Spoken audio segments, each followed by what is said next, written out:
Lettervorming is iets wat baie duidelik vasgelees in die meeste grondslagfase klasse. Wat vir kiesadspanning belangrik is dat ons nooit die groot motoriese vaardighede moet oorsien nie. As jy in graad R begin, is hierdie die tyd waar jy soveel as moontlik tyd aan groot motoriese aktiwiteite moet spandeer. Daarom doen ons lettervorming ook met ons liggame. Ons gebruik ons liggame vir vaslegging van die verskillende klanke van elke letter, maar ook vir lettervorming.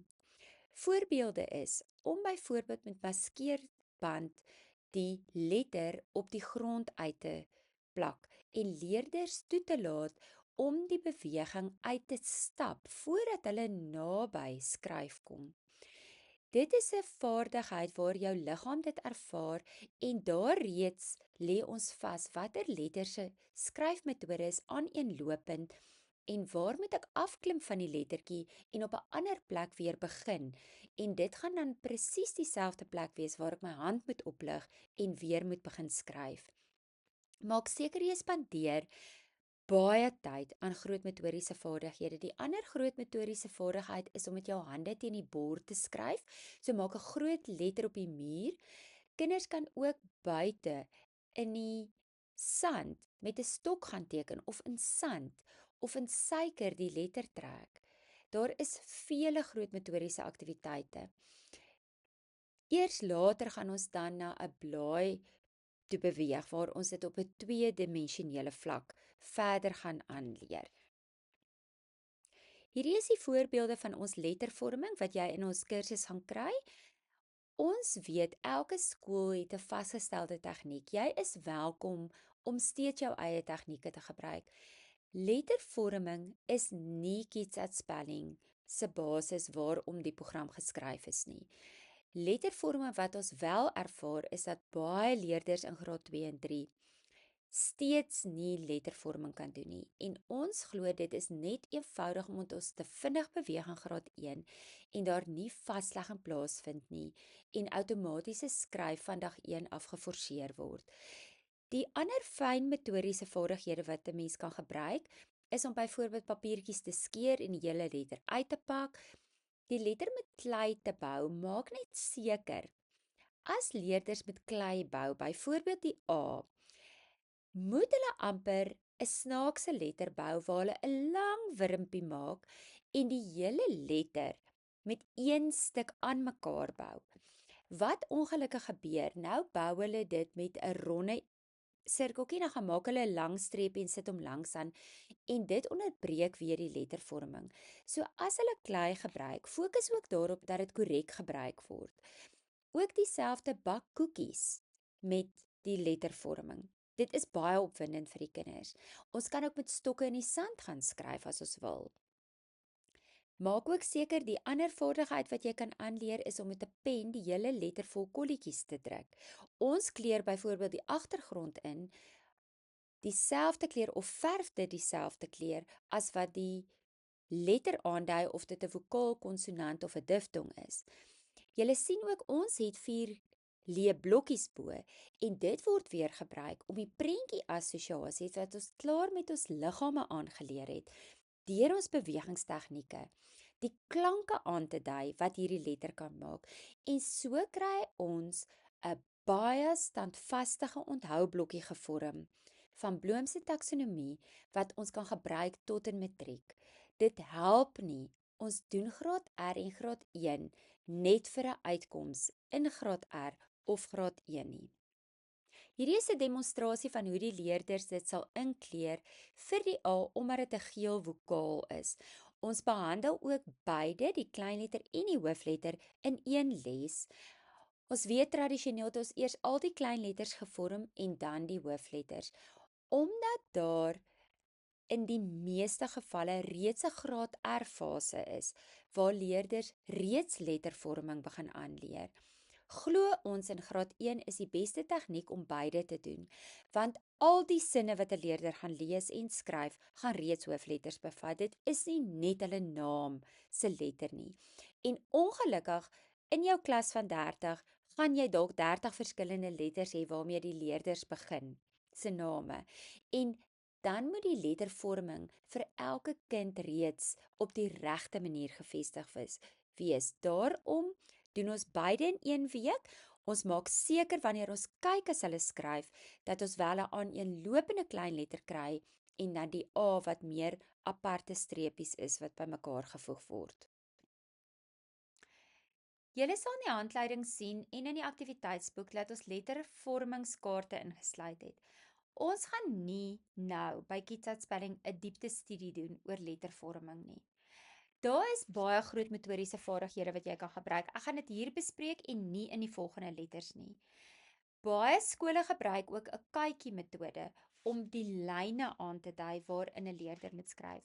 Jy is welkom om enige van die tegnieke wat jy tot dusver gebruik het, steeds in jou klaskamer aan te wend. Wat vir ons belangrik is as 'n letter aaneenlopend geskryf moet word, moet ons seker maak leerders lig nie die hand op nie, want dit vertraag die spoed. Ons moet weet in watter lyn moet die letter gevorm word en jy kan dit grootmotories oefen deur op die grond uit te stap, met jou hand teen 'n bord te skryf, in die lug te vorm, met jou vinger te trek as jy gom en suiker geplak het op die letter. Jy kan papiertjies skeur, jy kan dit met klei bou.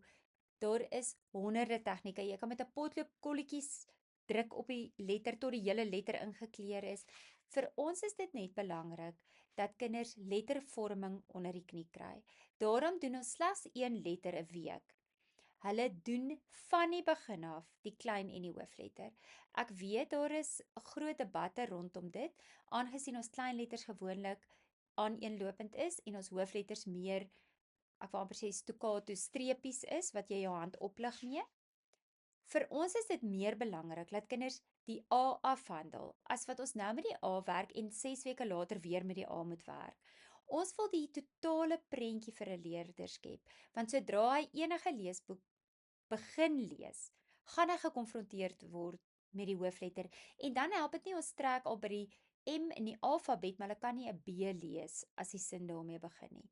Daarom doen ons beide in 1 week en hier gaan dit absoluut oor vaslegging. Die sleutelbord in Kitsat Spelling is ook ingesluit in jou aktiwiteitsboek. Ons glo 'n digitale vaardigheid is onontbeerlik vir kinders vandag. Daarom leer ons hulle om met al 10 vingers te tik.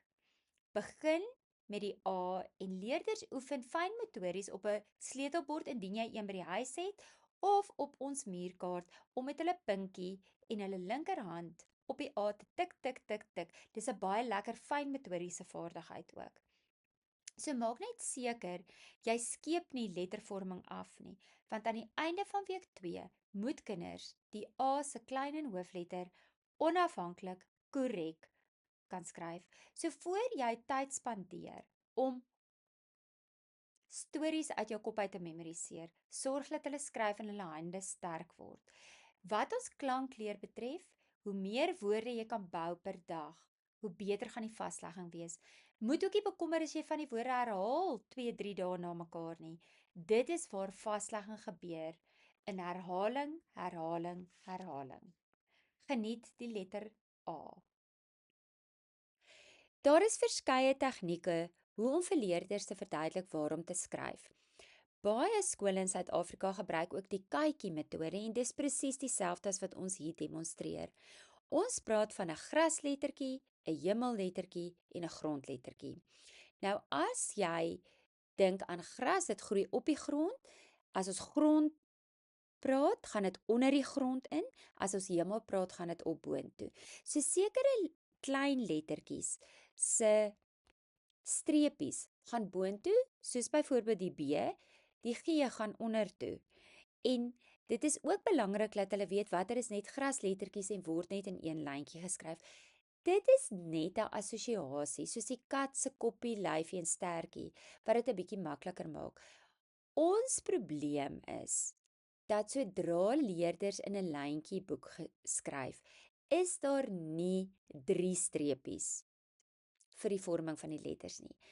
Daarom beweeg Kitsat Spelling, nadat ons 'n assosiasie gegee het om hulle te herinner, watter skryf jy net in een lyntjie, watter se streepie gaan boontoe en watter se streepie gaan ondertoe, beweeg ons onmiddellik oor na die volgende skyfie toe, waar ons in 'n gewone kladskrif net met kolletjies elke tweede ry aandui. Ek gaan dit nou verder verduidelik. Hierdie muurkaart is jy welkom om in jou klas te sit of net te hou vir leerders om hulle te lei om te weet watter lettertjie gaan ondertoe, watter lettertjie gaan boontoe en watter lettertjie bly net in die middelste ry.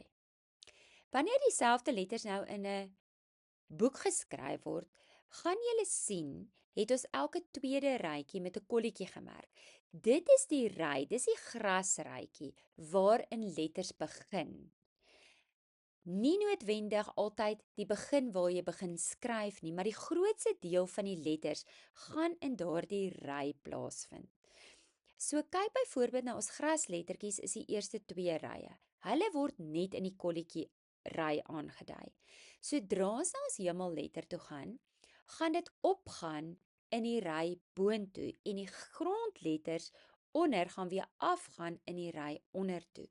Kom ons kyk hoe speel hierdie uit wanneer ons dit in 'n gewone sin in 'n kladskrifboek moet aandui. Die kat sit op die mat.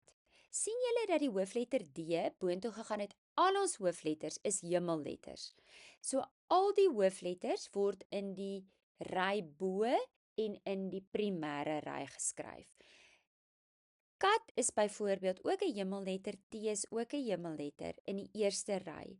Daarom beweeg ons boontoe. D is in die tweede ry 'n hemelletter en ook T en my naam is Anna. Kyk gou na my. My, die lang y is ons grondlettertjie. Nou gaan hy weer ondertoe. Moenie dit te tegnies maak nie. Laat leerders letterlik in 'n kladskrif of in hierdie lyntjie papier wat ons insluit in ons materiaal oefen om letters op die regte manier te vorm. Moenie jare spandeer aan afrig tegnieke wat later wegval omdat ons nie 3 lyntjies het nie. So maak seker jy beweeg dadelik oor na 'n kladskrif. Die ander tegniek is om in graad 1 die eerste kwartaal 'n blanko boek te vat en die blaaie in 4 te vou sodat leerders in die landskapformaat in die blanko boek eers die lettervorming oefen. Daarna kwartaal 2 word die blaai in 4 gevou. Dan oefen hulle weer op 'n kleiner skaal die lettervorming in 'n landskapformaat en dan van kwartaal 3 af moet leerders in kladskrifte begin skryf. Dit is baie belangrik. Hoe beter die vaslegging, hoe beter die langtermynuitkoms. Ons sluit ook 'n sleutelbordaktiwiteit in plaas van lopende skrif later in graad 2 en 3, aangesien ons in 'n digitale era bly waar leerders almal tegnologies opgevoed moet wees. Ons druk hierdie sleutelbord vir hulle uit as jy nie 'n ware sleutelbord in jou klas het nie. En wanneer ons die A-letter doen, oefen ons op 'n Vrydag om met ons linker pinkie die A-letter op die sleutelbord te tik. Onthou, ons moet aanpas by 'n veranderende wêreld en ons kan nie steeds wees by 'n tegniek wat 30 jaar terug noodsaaklik was nie. Dit is waar dat lopende skrif vinniger is as drukskrif. Ons ervaring is dat die grootste groep hoërskoolleerders almal terug beweeg het na drukskrif toe. Ongelukkig digitale vaardighede is dit waarmee hulle die res van hulle lewe gaan werk en baie min leerders verlaat skool met 'n vaardigheid om al 10 hulle vingers effektief te gebruik om teen 'n baie hoë spoed tikvaardighede te hê op 'n sleutelbord. En eintlik is dit die vaardigheid vir hulle toekoms, nie die lopende skrif wat ons 30 jaar terug gehad het nie. Alkitsa Spanning se materiaal het kopiereg op.